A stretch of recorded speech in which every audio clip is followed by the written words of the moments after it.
Sameh Iskander et son équipe exhument peu à peu la mystérieuse structure qu'ils viennent de repérer en cherchant une entrée.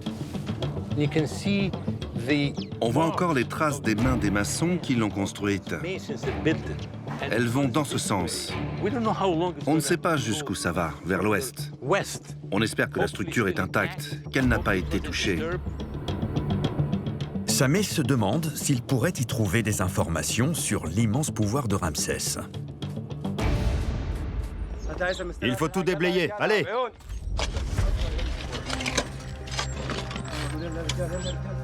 En enlevant les débris, l'équipe commence à trouver des fragments de poterie.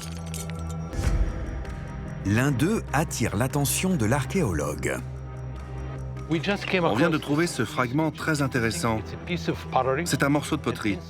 Et à l'intérieur, il y a des traces d'encens. Dans l'Antiquité, les Égyptiens faisaient brûler de l'encens lors des rituels religieux dédiés au culte d'un dieu ou d'une déesse.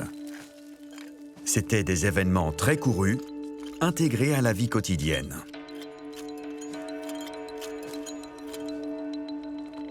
Le fait qu'on ait retrouvé ce fragment nous laisse penser que cet endroit avait une fonction religieuse. Si l'équipe trouve d'autres preuves d'activité rituelle, on pourrait savoir exactement à quelle divinité ce temple était consacré. Cette trouvaille permet déjà d'avoir une datation. Je pense que cette structure date de bien après l'époque de Ramsès. C'est ptolémaïque.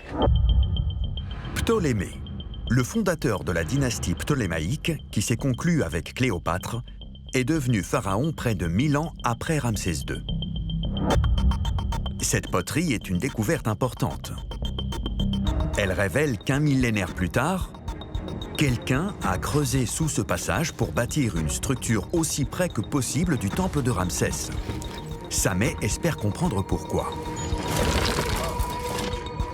Après plusieurs heures d'excavation, l'équipe trouve une ouverture au bout du mystérieux bâtiment. On arrive enfin à la porte. Voilà l'entrée. On va l'ouvrir pour la première fois en 2000 ans. C'est l'obscurité totale.